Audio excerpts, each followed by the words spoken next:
Every little once in a while, I like to take a trip back to the mid-2000s and rewatch the HiT era of Thomas and Friends. I hold this in a very special place in my heart, as it's the era of the show I grew up with, along with the classic series, of course, but we're not talking about that right now. As a kid, I actually owned a lot of DVDs from this era. I actually still have a few today. Because of this, the HiT era was on my TV pretty much all the time, and I feel very nostalgic for it. Don't get me wrong, there's a lot of great things about the HiT era, like the director's style, the camera work, the music.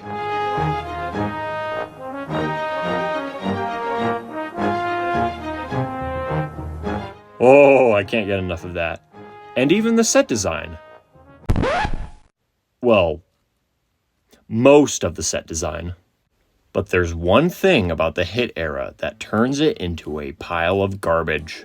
And it's kind of the reason why most people would say they don't like this era, and that is the writing. We all know the story. HiT Entertainment bought out Ghislaine, and they used the Writer's Bible as reference for stories, and they introduced the Steam Team concept, and the Three Strikes formula, and most of, if not all of the main cast is severely out of character, blah blah blah. Because of this, the majority of writing in this era is very lazy, repetitive, and, let's be honest, pretty corny at times. And the stinky cheese shot into the air. Why? This style of writing has caused many fans, like myself, to not like this era one bit.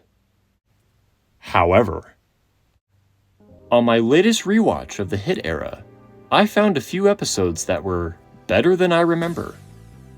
Of course, there's a lot of hidden gems in the HiT era, don't get me wrong, but for these 5 episodes specifically, I don't see a lot of people talking about them, so I'll talk about them myself. Now let's keep one thing in mind before we begin. Everything said from this point onward is just my opinion. If you still don't like the episodes I listed, that's fine, I don't care. You do you, bro. Alright, let's dive in. Here are 5 episodes from the HiT era of Thomas and Friends that are better than you remember.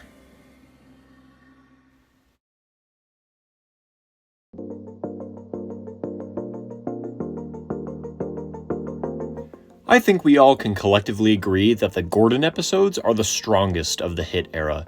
And Gordon Takes Charge is the first episode to give him the spotlight in Season 8. This is also a Percy spotlight episode. In fact, this is the first time Gordon and Percy have shared a spotlight role since Season 2. The story goes as follows. It's a very snowy winter on Sodor. Lots of people have come for the holidays. Gordon and Percy are tasked with pulling passenger trains, but Percy hasn't pulled passengers in a long time. There's actually some unintentional continuity there. Before this episode, the last time we see Percy pulling passengers was in Season 7's Harold and the Flying Horse. A whole 16 episodes apart. It doesn't seem that long to us, but for all we know, years could have passed in that time span. So Sir Topham Hatt asked Gordon to teach Percy how to pull passengers. Gordon, of course, thinks he's too good to be teaching little engines, but then sees it as an opportunity to show off to the passengers, much to Percy's annoyance. Nice classic Gordon there. Gordon continues to show off throughout the episode until karma catches up. Gordon slides on icy rails and crashes into the snow. He gets scolded by Sir Topham Hatt, and then gets rescued. And in the end, Percy proves that he is just as good as Gordon. Gordon also realizes that maybe Percy could teach him a thing or two about pulling passengers. I really like this episode for a multitude of reasons. I really like how Gordon goes through an arc in this episode. He starts off as pompous and, quite frankly, pretty bossy to Percy, and through a humbling experience, realizes that maybe he was a little too hard on Percy, and that he himself still has a lot to learn. This episode has a good message for anyone watching. Just because you think you know better doesn't mean you get bragging rights, and that you should always be wary about the dangers of snow. I get Thomas, Terrence, and the Snow vibes from this episode. In fact, with a few tweaks, this episode could actually work in Season 1. I can totally see it taking place around the same time as Thomas's Christmas party. The Gordon and Percy friendship/rivalry stories are always great to see, and I really wish we got more of them. don't you?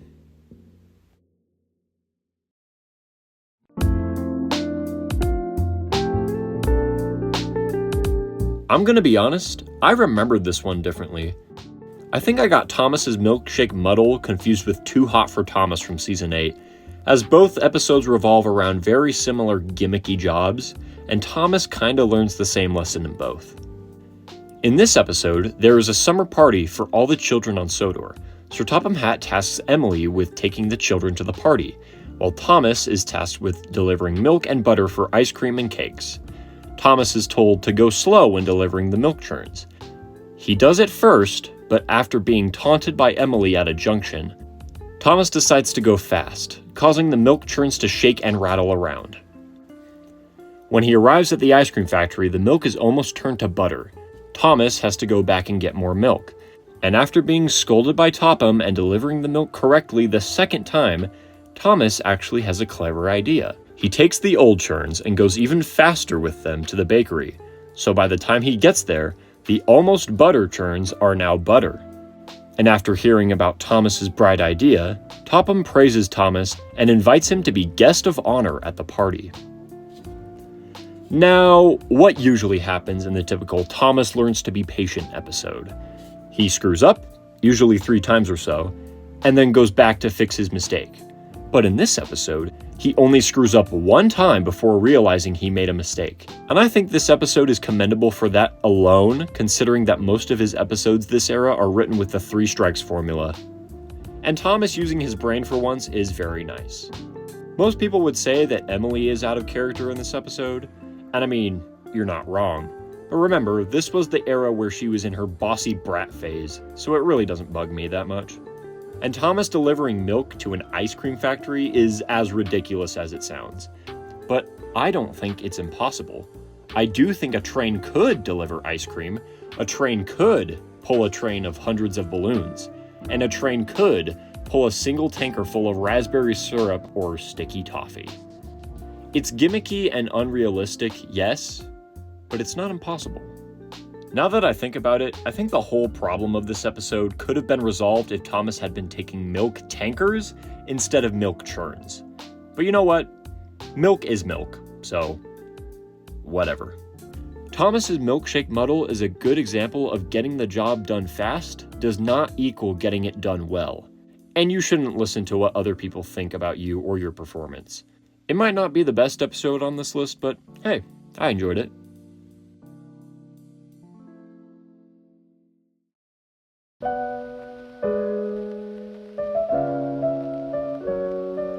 The Halloween episodes of Thomas are always a treat, and Flower Power is no exception.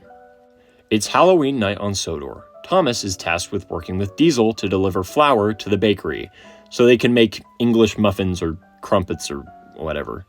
Again, very gimmicky, but it could happen.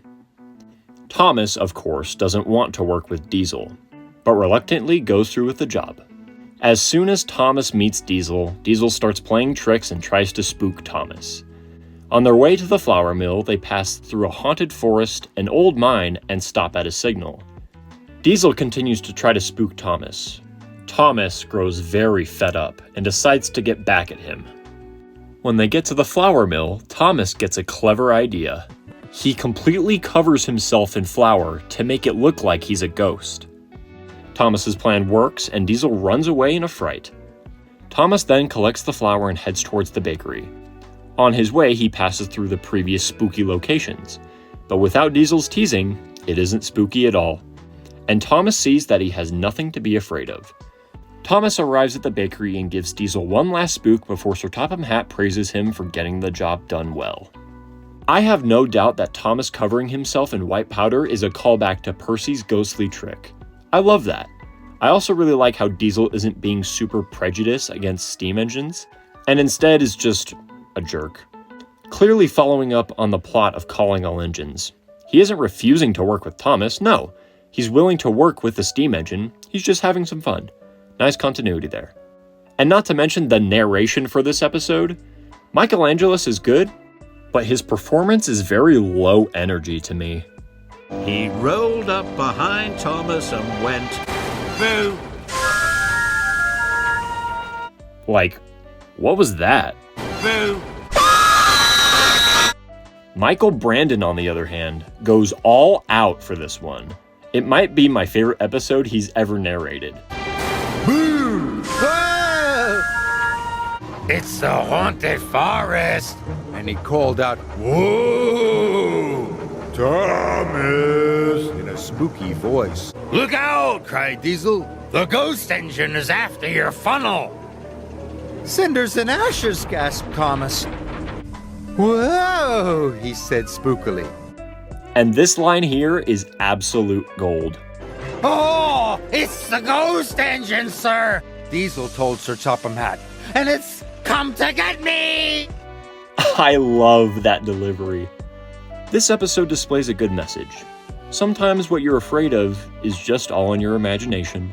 And also, don't be a jerk to your friends while they're scared. Definitely one of my favorite episodes from Season 9.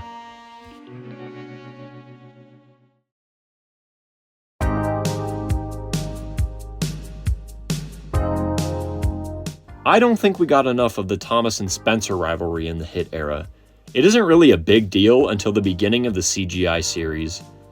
We got 2 episodes in all of seasons 8 through 12 showing conflict between Thomas and Spencer. One is Topped Off Thomas from season 10, which is an episode that is so horrendous I don't even want to mention it, and the other one is Dream On from season 11. Spencer is visiting Sodor. Sir Topham Hatt asks Thomas to help him with whatever he needs. Spencer is very impatient and rude to Thomas, so Thomas reluctantly shuns Spencer's coaches away. That night at the sheds, Spencer brags to the other engines about his job. Thomas is determined to prove Spencer wrong by showing him that he can be faster, stronger, and shinier than him. Of course, Thomas doesn't succeed.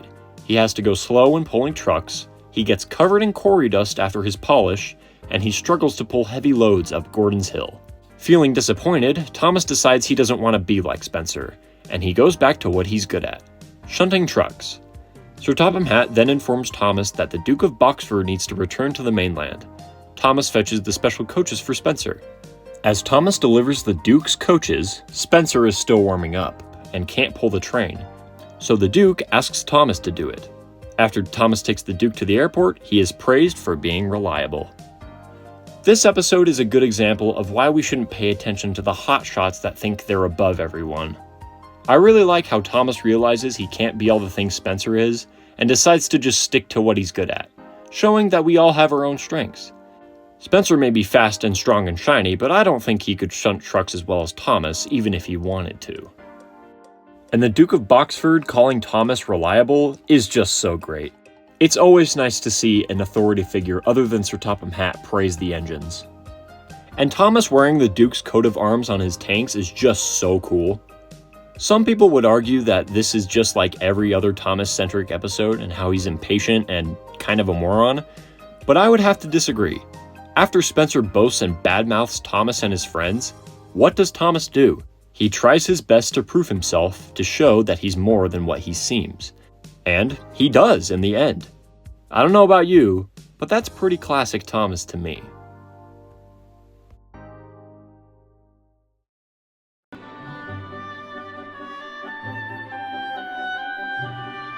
It is common knowledge that Thomas is severely out of character in the HiT era.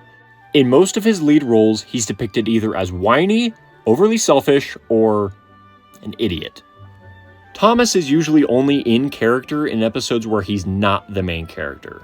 But if there is one episode that shows us a helpful, mature, and true Thomas, it's Thomas and the Storyteller. A new library is going to be opened on Sodor. There is to be a famous storyteller at the ceremony. Thomas is tasked to collect her and show her the sights of Sodor so she can make up a story. Thomas decides to take her to Pirates Cove. Legends about pirates hiding their treasure in caves would make the perfect story. But on the way, they come across James, who has broken down. Thomas decides not to go to Pirates Cove with the storyteller, and instead decides to help James. Afterwards, Thomas thinks that the ruined castle will be better for a story. Okay, ruined castles and pirate caves? Do I smell some Railway series lore in here? Thomas thinks that the storyteller could make up a good story about kings and queens. But they never get there, as they come across Emily, who has a broken whistle, and Thomas decides to help her. Then Thomas thinks that Misty Valley will be good for a story too, but they never make it there. Instead, Thomas decides to help Percy, who is stuck in a flood. Because Thomas spent all day helping his friends, he and the storyteller couldn't visit any of the sites, and Thomas feels awful about it. But it doesn't matter, because the storyteller was so impressed with Thomas's good deeds to his friends that she decided to make the story all about him. Aww. This feels like Thomas straight out of seasons 4 or 5. It feels like he's grown and matured. If this were a typical Thomas Hit Era episode, he probably would have ignored his friends and taken the storyteller to see the sights, only for his friends to get in trouble because he didn't help. Then he would feel terrible. But no, he's humble and decides to do the right thing and help those in need.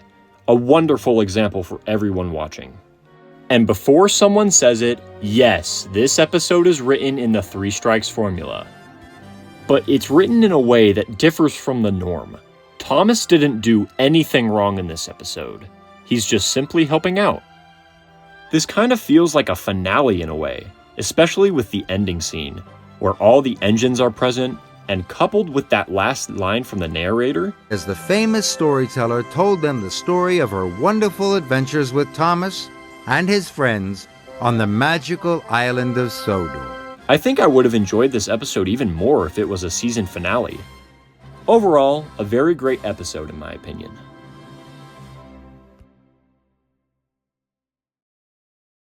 Now, are these episodes perfect? No, of course not. I'd go as far to say that calling any of the Hit Era episodes perfect is a bit of a stretch. Yeah, there's a lot of great written episodes, but even the best of the best have their flaws. And was I trying to convince you that these 5 episodes I listed are the best in the world, and that you should be agreeing with every word I say, and you should call anybody who doesn't agree a narcissist? No, of course not. Don't do that, don't do that. I just wanted to voice my opinion and give praise to these episodes that I feel like they don't get enough, and they really should. And do I hate the Hit Era? No, of course not. This was my childhood. I have a disdain for most of the writing in this era, but I've never hated it. In fact, I think we've been treating the Hit Era a little too harshly, considering how Mattel has been handling Thomas these last few years. I mean, what would you rather watch? A show about trains, who are trains and operate like trains, with a few gimmicky jobs thrown in here and there, and the intelligence dialed down a few notches, or this? And nobody will recognize us. Hello, Thomas. Hello, Percy. Thomas? Who's Thomas? I think I saw them go that way.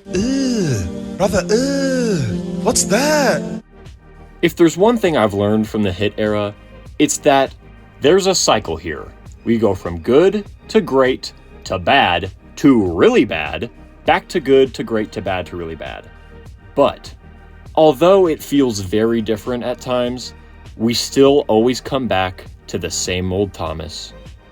And if this cycle is accurate, then that must mean that Mattel is cooking up something pretty good for 2026. I want to give a special thanks to my patrons, who help make videos like this possible. If you enjoy this content and want to support the channel even more, go check out my Patreon. Link is in the description. I'm really glad I was able to put some spotlight on these episodes. Comment down below and let me know what episodes you like from the Hit Era. Who knows, I might cover them in a future video. And if you haven't already, drop a like on this video and subscribe to the channel. It really helps. Thanks for watching, everybody. Peace out.